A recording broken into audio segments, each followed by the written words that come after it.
It is great to have Tom Fitton of Judicial Watch on O'Connor and Company as well. Good Friday to you, Tom. Good morning. Thanks for having me. Absolutely. So I have to ask, did you watch the wall-to-wall coverage of the J6 committee hearing last night? Well, one couldn't avoid at least some of the coverage, however repetitive and political and dishonest it was. And, you know, I was trying to figure out if this was a continuation of the last Trump impeachment or was it a third Trump impeachment, which is what this is really about, which is a political attack on Trump, the putative challenger to Joe Biden.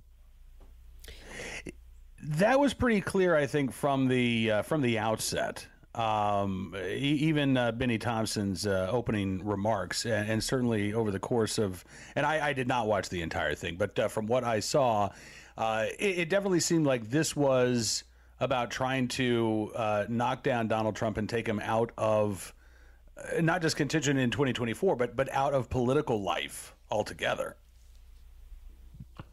Well, and it's also about other Americans who have questions about the election. I mean, first of all, the left doesn't mind violence when it's used to advance their interests. So it's not offensive to them. They maybe pretend it is, but what happened on January 6th doesn't bother them at all. They used violence repeatedly and endorsed and condoned it. And no one approves of violence anyway. So that's a non-starter. So there's no argument there. But what they're trying to do is criminalize and suppress, and where possible, jail opponents of Biden, and specifically those who had questions about the election.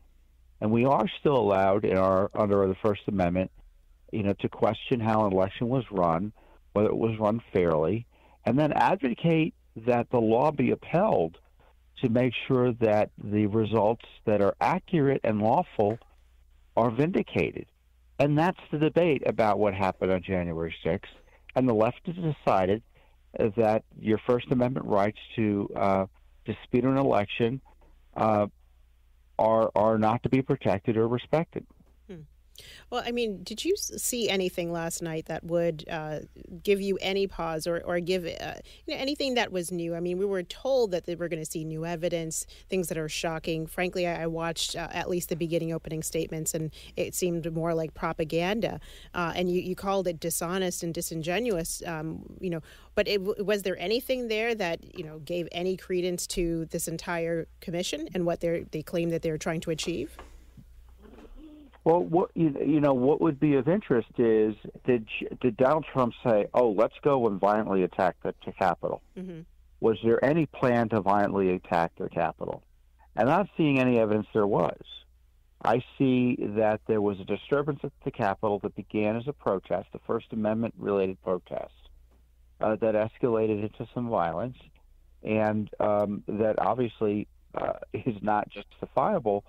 But because it's this, what I call a rump committee, meaning it's a committee of only Democrats and those who Democrats approve are on the committee. No Republicans who were approved by the Republican minority are on that committee.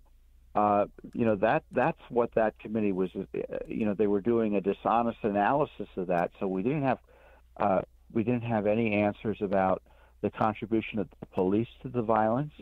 The ill training of the police that led to violence, perhaps, the lack of security at the Capitol that invited violence.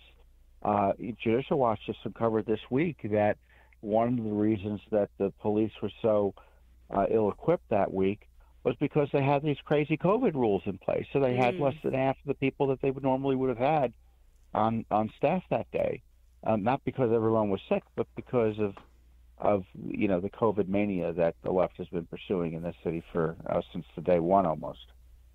We've only got about 30 seconds or so left, Tom. But do you think? I mean, generally speaking, if you're in the position of the committee, you want to put your strongest evidence forward early, right? I mean, do you want to come out strong?